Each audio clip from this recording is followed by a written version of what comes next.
The letter G in 2-point perspective. So horizon line, using the two edges as our vanishing points. Create your block. It's gonna be about that tall. Angle towards the left vanishing point. Maybe it goes back approximately that amount. We're gonna extend the right side over towards that right vanishing point and kick that out a little farther so we have plenty of room to create our letter G. There's our hinge. Letter G created out of rectangles may look something like, it's a little complicated. Something like this. I'm just pretending I'm creating it out of blocks. Need a little nubbin right there so it comes in. Sort of like that. All right, here we go. Vertical. I'm going to create that first. Done. Bottom and then the top. No horizontal, so we're going to angle to the right vanishing point. There's the bottom one. There's the top one. Those are done.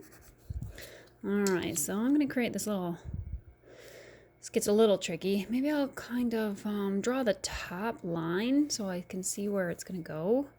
Angle to the right. Maybe about there. That should give me enough room. Okay, now I'm just going to build it. Now I'm going to create that line there. It's a vertical, so about there. Alright, now I'm going to create this bottom. I guess I'll treat it like this little horizontal piece, angle to the right vanishing point. Okay, that's done. Now that leaves me with this vertical little section here. Put it there. Okay, served its purpose. Erase. No Frankenstein letters. There and here. And here. And within this block, there's a space there. We don't need this line. And when we get rid of it, I already can predict that I'm going to have to send this corner to that opposite vanishing point, which is what we're going to do now. We're going to check all of our corners. 1, 2, 3, 4, 5, 6, 7, 8, 9, 10, 11, 12 total. That's a lot. But when we bring our pencil point to the left vanishing point and we start checking out our corners, for one, this hinge, I call it, top to bottom, we need the whole thing. We can shade that in with a medium value.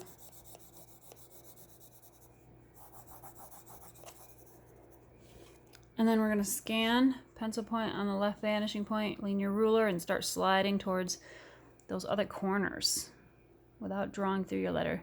I guess I came to this one first, so I'm going to go ahead and draw that one in first. Runs into itself, so I'm going to stop. Now there's that one at the top too. That kind of runs into, it's almost the same line, so you have to be careful when you're shading. There's another one. Runs into itself. There's the inside corner. It's going to run into itself. All right, that's all of them. This is a side. So that is going to be a medium value. This is the side of that, so that's going to be a medium value. And these are bottoms, all right? So this is going to be dark.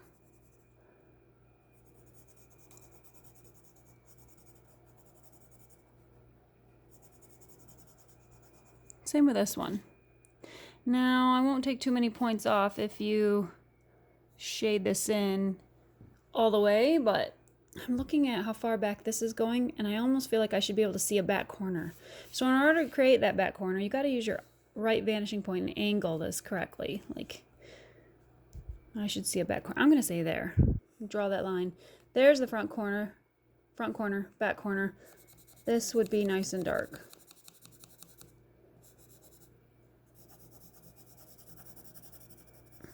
And then I would erase that little bit there. There is your letter G. If we want a thin slice, say it only extends back in space that amount, it changes everything. I would start with a side. I would go right here.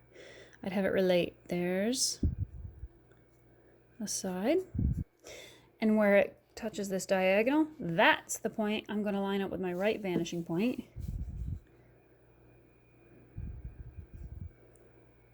that is all going to be darkened in to that corner. Where it ran into the side, so we're going to draw my vertical. Right here. And then that would be medium value. And we still have to deal with that. Again, we're just going to use the right vanishing point and figure out where we should put it. Right, maybe there. And we can see the back corner. Front corner, back corner. And this would be darkened in.